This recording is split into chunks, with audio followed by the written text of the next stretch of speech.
السلام عليكم البنات، كي داير؟ لاباس عليكم؟ انا جبت لكم كراطه الشيفلور والبطاطا.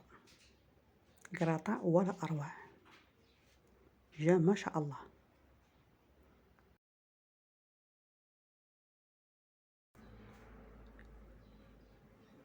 نقولوا بسم الله، نروحوا للمقادير. انا عندي شيفلور بعد ما نقيته وغسلته مليح البنات.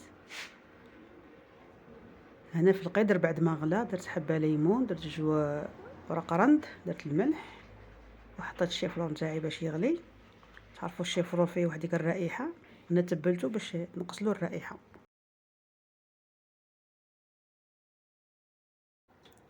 عندي حبه بطاطا بعد ما قشرتها نقطعها دوائر، ما تكونش رقيقه بزاف ما تكونش خشينه البنات. نغطوها بهذه الطريقه كما راكم تشوفوا هكذا. بعد ما كملت كاع التقطيع درتها في الكسكاس باش تفور. انا فورتها البنات، ندير لها شويه ملح ونديرها تفور. هنا البنات عندي البيشاميل، عندي 2 مغارف كبار زبده، 2 مغارف كبار فرينه. نحطوها فوق النار مع التحريك البنات، لازم نحركوها باش ما تحرقناش الزبده والفرينه. بهذه الطريقه كما راكم تشوفوا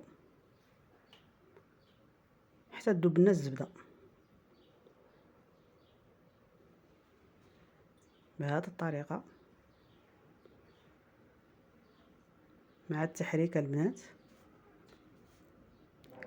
كي نشوفوها بدات تغلي نديروا الحليب تدريجيا. درت نص لتر تاع حليب، نديروا الحليب تدريجيا ونخلطوا باش ما ديناش حبيبات. بهذه الطريقه كما راكم تشوفوا، طريقه سهله.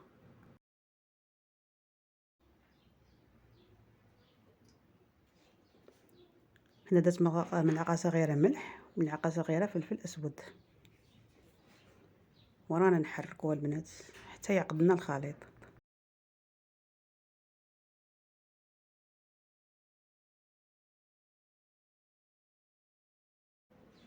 شوفوا البنات البيشاميل ولات عندنا واجده، لازم تكون خفيفه ماشي ثقيله. بهذه الطريقه كما راكم تشوفوا.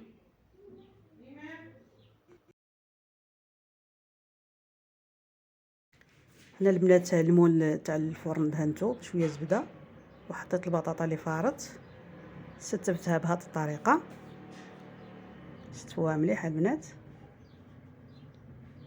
بهذه الطريقه. درت لها رشه خفيفه تاع فلفل اسود باش تجيب البطاطا بنينه كما راكم تشوفوا.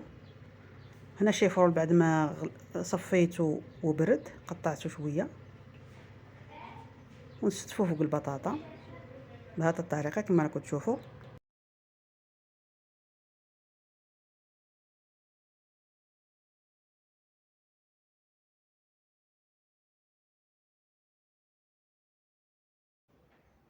ودرك ندير البيشاميل. شوفوا البنات بيشاميل خفيفه ماشي ثقيله. نغطيو كاع الشيفلور نتاعنا بالبيشاميل.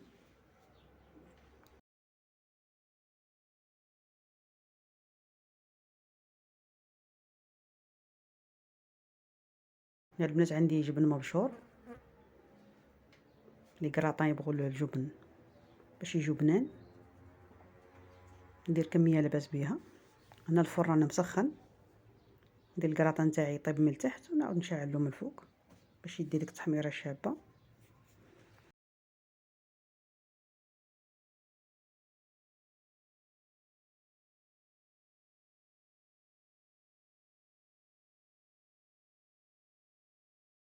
ودرك ندخلها للفرن.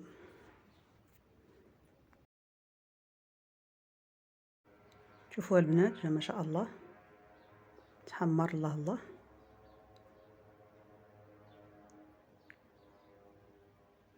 نقسم معكم شوفوا كيفاش جا ما شاء الله، البنه ولا اروع.